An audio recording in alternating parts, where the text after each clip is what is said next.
지난 한 주간 논의 안에 평안히 잘 지내셨습니까? 토요일 맞으면서 또 영상 예배 드리고 또 복된 한 날 지나시고 내일 교회 창립주일인데 또 주일 준비하는 그런 귀한 날 될 수 있기를 소망합니다. 다 같이 묵도하시면서 6월 4일입니다. 토요일 예배 다 함께 예배 드리시겠습니다.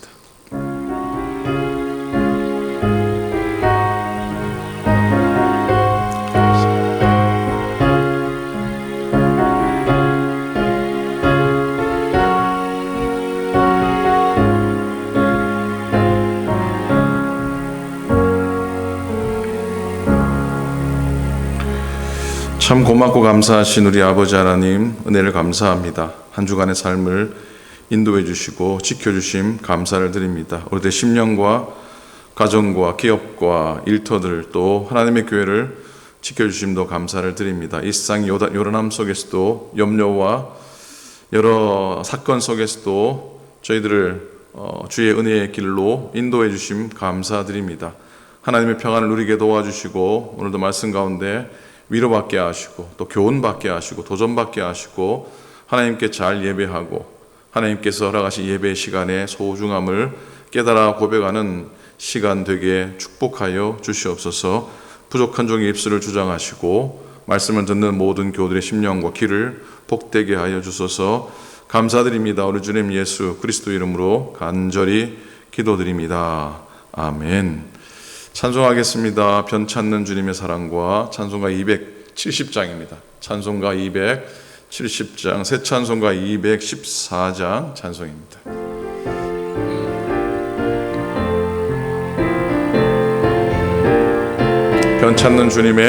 변찮는 주님의 사랑과 거룩한 보혈의 공로를 우리 다 찬양을 합시다. 주님을 만나볼 때까지 예수는 우리를 깨끗게 하시는 주시니 그의 피 우리를 눈보다 더 희게 하셨네. 우리를 깨끗게 한 피는 무궁한 생명의 문일세. 생명을 구원을 받은 자 하나님 찬양을 합시다. 예수는 우리를 깨끗게 하시는 주시니 그의 피 우리를 눈보다 더 희게 하셨네. 주님의 거룩한 보혈을 날마다 입으로 간증해 담대히 싸우며 나가세. 천국에 들어갈 때까지 예수는 우리를 깨끗게 하시는 주시니 그의 피 우리를 눈보다 더 희게 하셨네. 십자가 단단히 붙잡고 날마다 이기며 나가세. 머리에 면류관 쓰고서 주 앞에 찬양할 때까지 예수는 우리를 깨끗게 하시는 주시니 그의 피 우리를 눈보다 더 희게 하셨네. 아멘. 하나님 말씀 오늘은 레위기 4장 묵상하는 날입니다. 구약성경 레위기 4장입니다. 149페이지 레위기 4장 오늘 1절에서부터 7절까지 말씀만 보도록 하겠습니다. 1절부터 7절까지 말씀을 함께 보도록 하겠습니다. 교독합니다. 여호와께서 모세에게 말씀하여 이르시되 이스라엘 자손에게 말하여 이르라. 누구든지 여호와의 계명 중 하나라도 그릇 범하였을 때 만일 기름 부음을 받은 제사장이 범죄하여 백성의 허물이 되었으면 그가 범한 죄로 말미암아 흠없는 수송아지로 속죄 제물을 삼아 여호와께 드릴지니 그 수송아지를 회막문 여호와 앞으로 끌어다가 그 수송아지의 머리에 안수하고 그것을 여호와 앞에서 잡을 것이요 기름 부음 받은 제사장은 그 수송아지의 피를 가지고 회막에 들어가서 그 제사장이 손가락에 그 피를 찍어 여호와 앞 곧 성소의 휘장 앞에 7번 뿌릴 것이며 함께 읽습니다. 제사장은 또 그 피를 여호와 앞 곧 회막 안 향단 뿔들에 바르고 그 송아지의 피 전부를 회막 문 앞 번제단 밑에 쏟을 것이며 아멘. 아멘. 오늘 말씀의 제목은 제사 제도의 의미와 속죄 제사라는 제목입니다. 우리가 너무 잘 알듯이 구약성경 레위기는 이스라엘 백성의 제사 제도를 자세하게 기록하고 있습니다. 여러분, 왜 하나님께서 이렇게 제사 제도를 자세하게 만들어 놓으셨을까 하는 생각해 봅니다. 이 점이 구약에 나오는 이스라엘 백성의 제사를 이해하는 키라는 생각해 보게 됩니다. 나아가서 초대교회 이후로 오늘 이르기까지 이 땅의 모든 교회들이 드리는 예배를 이해하는 가장 중요한 핵심 내용이라 믿습니다. 출애굽기 24장에 보면 하나님께서 이스라엘 백성하고 특별한 언약을 맺죠. 출애굽기 20장 이후로는 특별히 십계명을 기록하고 있는데 십계명을 중심한 하나님의 계명과 말씀을 지키면 하나님은 이스라엘의 하나님이 되고 이스라엘은 하나님의 거룩한 백성이 될 것이라는 약속이 나오게 됩니다. 그러면서 이스라엘 백성들이 출애굽기 24장 7절에 보면은 하나님의 이런 제의에 다 같이 동의를 하는데요. 7절입니다. 언약서를 가져다가 백성에게 낭독하여 듣게 하니 그들이 이르되 여호와의 모든 말씀을 우리가 준행하리이다. 자, 이스라엘 백성 하나님께 맹약을 하게 됩니다. 그래서 이제 하나님과 이스라엘 사이에 언약이 체결되죠. 그런데 하나님께서 언약을 맺으실 때 특별한 의식을 하나 치르도록 하시는데요. 아까 읽었던 7절 말씀 바로 다음에 8절 말씀 출애굽기 24장 8절에 보면 이렇게 기록이 되어 있습니다. 모세가 그 피를 취하여 백성에게 뿌려 가로되 하세요. 짐승의 피를 취해서 백성에게 피를 뿌리면서 얘기합니다. 이는 여호와께서 이 모든 말씀에 대하여 너희와 세우신 언약의 피니라 그랬어요. 자, 한마디로 이스라엘 백성과 하나님과의 언약은 피로 맺어진 언약이라고 하는 겁니다. 하나님께서 모세에게 제물을 잡고 그 피를 받으라 하시죠.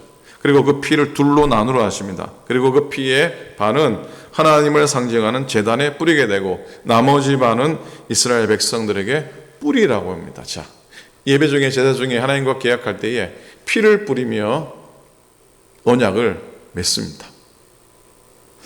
생각해 보면은 하나님의 피가 백성들 사이에 뿌려지는 그런 충격적인 장면을 생각해 볼 수가 있는 것이죠. 자, 이렇게 피로 언약 의식을 체결하는 뜻은 이런 뜻이죠. 여러분 잘 압니다. 자, 이 피는 생명을 상징하는 것이다. 그러니 만일 언약의 한쪽 당사자가 언약을 파기하면 자신의 생명을 내어놓아야 한다고 하는 것이 피의 언약의 내용입니다. 그래서 언약을 체결한 뒤에 하나님께서는 어떤 일이 있어도 그 언약을 지키셨습니다. 물론 이스라엘 백성들도 이 언약을 지키기 위해서 철저하게 애썼고 또 노력하고 지켜나가려고 했습니다. 자, 그런데 흥미로운 것은요, 이런 언약 바로 뒤에, 이 언약의 맥락 바로 뒤에 이스라엘 백성에게 제사 제도를 이렇게 가르치고 있는 겁니다. 자, 언약을 체결하자마자 왜 바로 제사 제도를 말씀하셨을까요? 여기에는 하나님께서 이스라엘에게 허락하신 제사 제도의 깊은 뜻, 원래 의미가 있다고 믿습니다. 자, 하나님께서는 이스라엘 백성들을 너무나 잘 아셨습니다. 뭘 아셨냐면 이스라엘 백성이 저렇게 약속을 해도 그게 오래가지 못한다는 걸 하나님은 아셨던 겁니다. 하나님 말씀 지키겠다고 저렇게 다짐했지만 얼마 가지 못해서 이스라엘이 하나님의 말씀을 어길 것을 미리 아신 겁니다. 이스라엘 백성이 아무리 잘해도 언약을 깨뜨릴 수밖에 없는 연약함이 있다는 걸 하나님은 알고 계셨던 겁니다. 그리고 결국 이스라엘 백성이 그 언약을 파기하고 지키지 않은 대가로 피를 흘리지 않으면 안 되었는데 하나님께서 피할 길을 마련해 주신 것이라는 생각입니다. 자, 결국 언약이 파기된 것을 회복할 길을 제사 제도를 통해서 하나님이 이스라엘 백성에게 허락하시고 그 길을 마련해 놓으신 겁니다. 자, 바로 제사 제도를 통해 하나님께서는 이스라엘 백성을 대신해서 제물들이 피를 흘리게 하시고 언약 파기의 대가를 그 짐승으로 치르게 하셨던 것이죠. 궁극적으로 하나님과의 언약의 관계를 다시 회복하시는 겁니다. 예배를 통해서, 제사를 통해서. 그러니 제사 제도의 핵심은 하나님과의 언약 관계의 회복에 있다고 할 수가 있습니다. 자, 하나님과의 화해인 것이죠.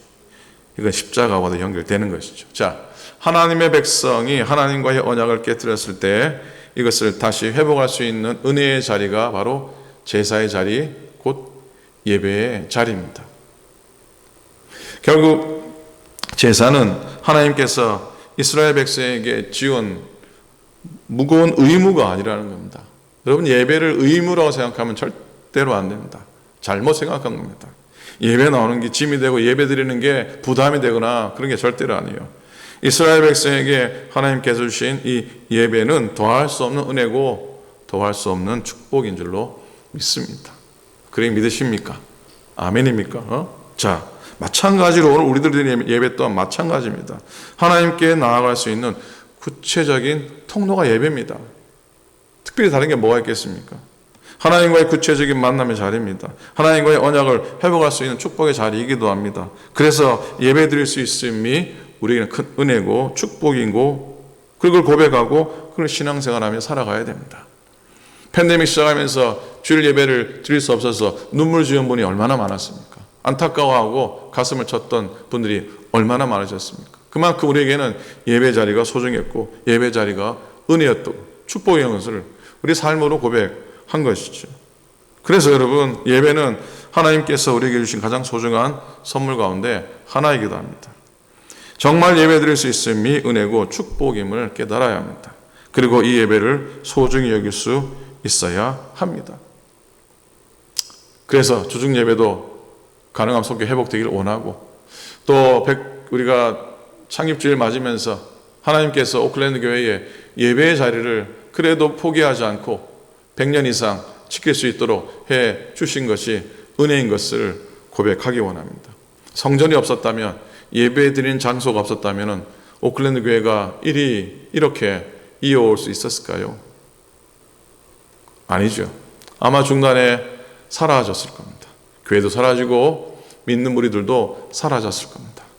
그래서 예배하는 자리, 예배가 그래서 귀중하고 소중한 것이죠. 자, 오늘 레위기 4장의 본문은 속죄 제사에 대한 말씀입니다. 간단히 말씀드리면 하나님 앞에서 죄를 사함 받고 그 죄 때문에 생긴 하나님과의 잘못된 관계를 회복하는 겁니다. 오늘 본문의 3절을 보면 범죄했다 그랬어요. 이 말은 히브리 말로 하타. 이 말의 원래 의미는 관역을 빗나갔다. 많이 듣던 의미죠. 신약의 헬라어 죄의 하마르티아, 마찬가지로 관역을 빗나갔다고 하는 똑같은 의미입니다. 자, 특히 4장 본문을 잘 살펴보면 반복되는 비슷한 의미의 단어가 반복되는 걸 봅니다.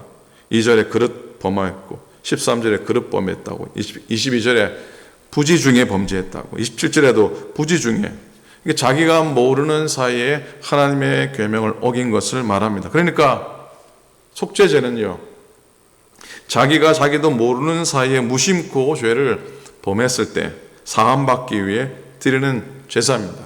바로 이런 모습이 성경이 말하는 인간의 연약함입니다. 근본적인 연약함입니다.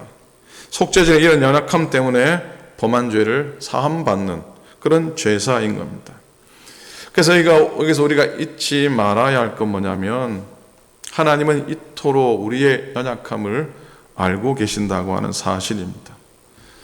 그래서 바로 속죄제의 우선적인 의미가 바로 그건 거예요. 우리가 연약해서 나도 모르게 때로 쓰러지고 넘어져서 죄를 범할 수 없는 우리의 연약함을 하나님이 덮어주시고 계신 겁니다. 그래서 죄를 사하기 위해서 속죄제라는 특별한 제사를 만드셔서 사해 주시고 용서하시기로 하신 겁니다. 그 자리에 나아가기만 하면 됩니다. 그리고 그 자리에 나아가서 다시 하나님의 백성으로 다시 일어서면 되는 것이죠.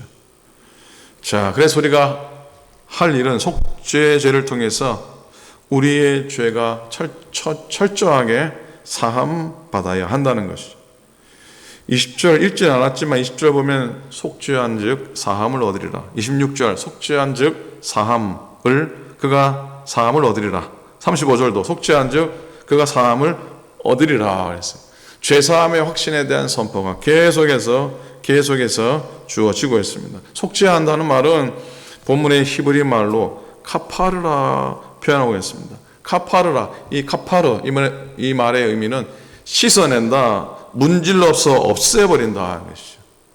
씻어내고 문질러서 없애버린다. 그러니까 우리가 할 일은 하나님 앞에서 철저히 우리의 죄를 씻는 일입니다. 그러면 우리가 이 속죄제를 통해서 우리가 죄 씻음 받기 위해 해야 할 일은 뭐냐? 그건 14절에 보면요, 그 범한 죄를 깨달으면이라는 말씀이 나오는데 제일 먼저는 깨닫는 겁니다. 23절에도 그 범한 죄의 깨우침을 받거든. 자, 속죄죄는 지은 죄의 깨달음에서 시작되는 것을 말합니다. 왜냐하면요, 아까 속죄죄 반복되는 사장의 단어들이 부지 중에 뭐 그런 말씀 나요. 알지 못하는데 부지불식간에 실수로. 자, 부지불식간에 저지른 죄에 대한 속죄이기 때문에 가장 먼저 자기가 무슨 죄를 저질렀는지 깨닫는 일이 중요합니다. 깨달아요. 깨달음이 사람을 변화시키죠. 톨스토이의 글 가운데 이런 이야기가 있습니다. 한 부인이 목사님을 찾아오실 때입니다.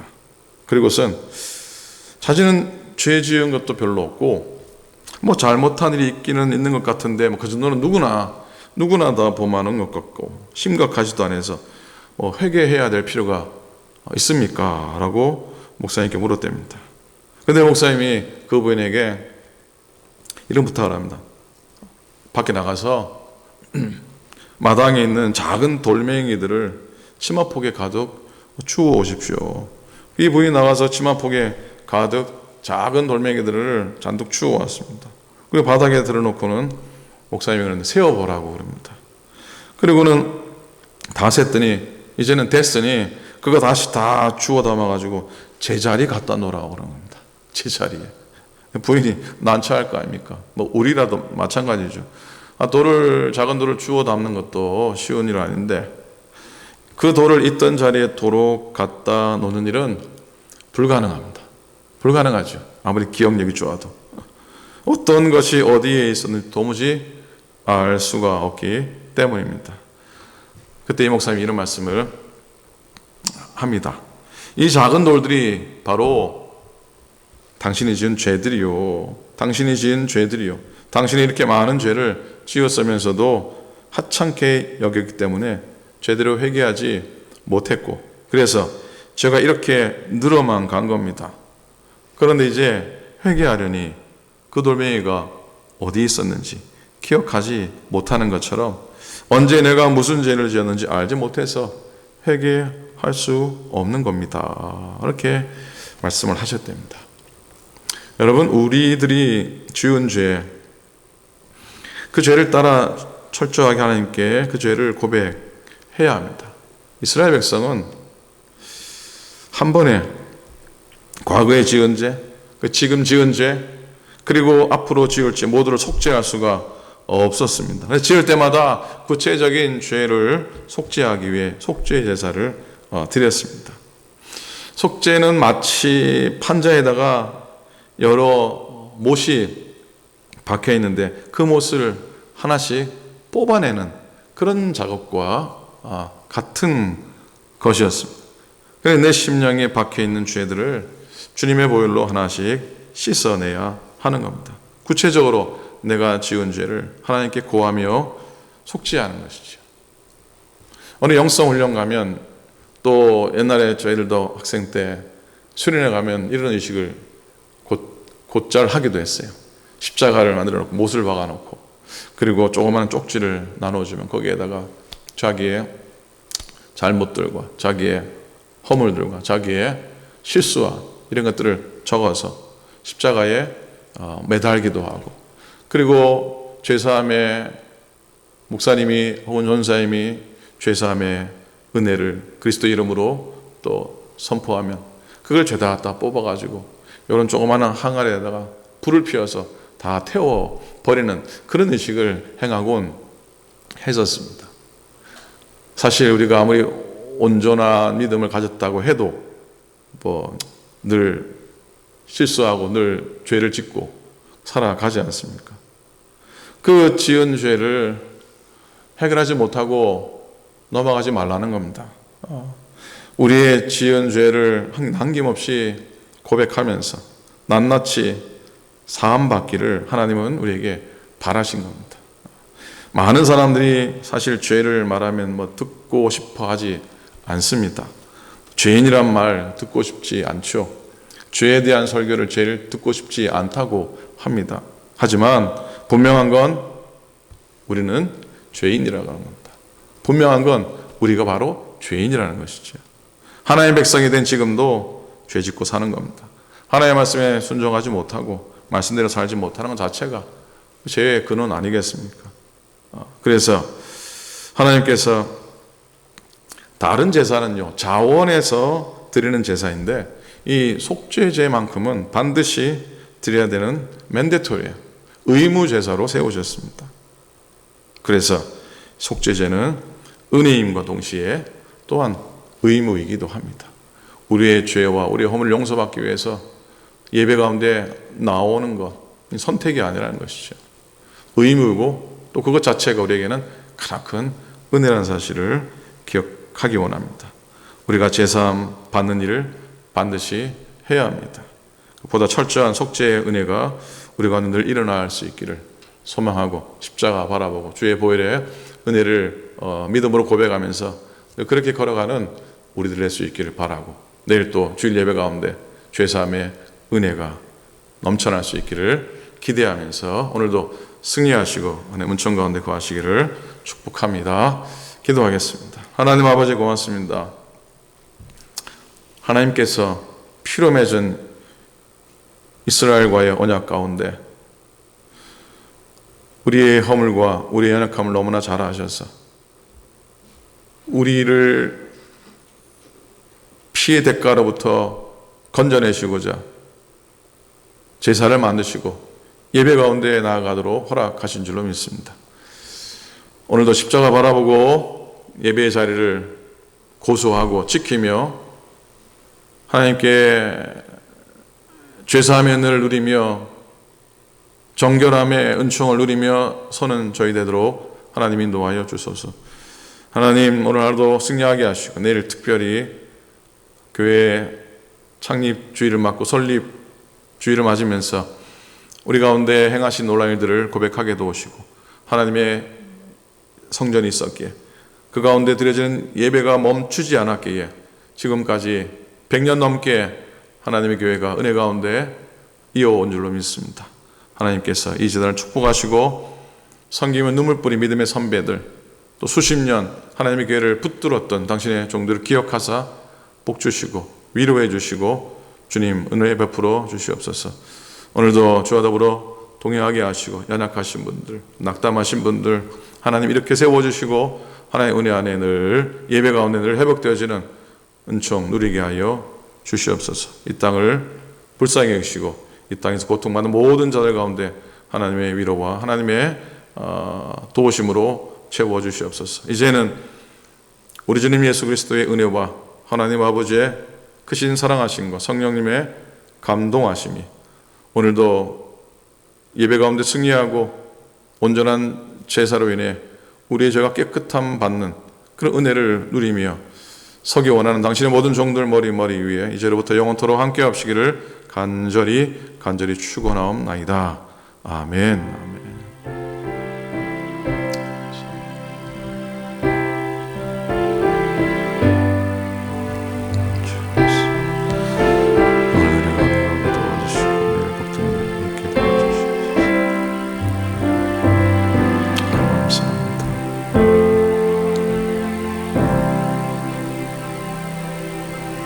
아멘. 고맙습니다. 감사합니다. 자, 오늘도 평안하게 지나시고 건강하게 지나시고 내일 예배 가운데 설 수 있기 바랍니다. 김광진 목사님 또 귀한 말씀 전해 주실 텐데 위에서 기도해 주시고 또 내일 오랜만에 사진도 좀 찍고요. 내일 점심 식사는 우리 올해 팔순 되신 분들 몇 분이 마음을 모아서 점심을 또 대접을 하시게 됩니다. 귀한 교제 또 될 수 있기를 바랍니다. 이번 주일부터는 가능하면 예배 드릴 때 마스크를 좀 써야 할 것 같습니다. 알라메다 CDC에서 6월 3일 날짜로 실내에 마스크 착용 의무화를 공지를 하게 됐습니다. 그래서 여러분들 주일 예배 때 야외에서는 괜찮겠지만 같이 모인 장소에서는 마스크 가능하면 쓰시고 서로 또 주의하면서 지내실 수 있기 바랍니다. 자, 오늘도 은혜 안에 승리하시기 바랍니다. 내일 예배 가운데 뵙겠습니다. 감사합니다.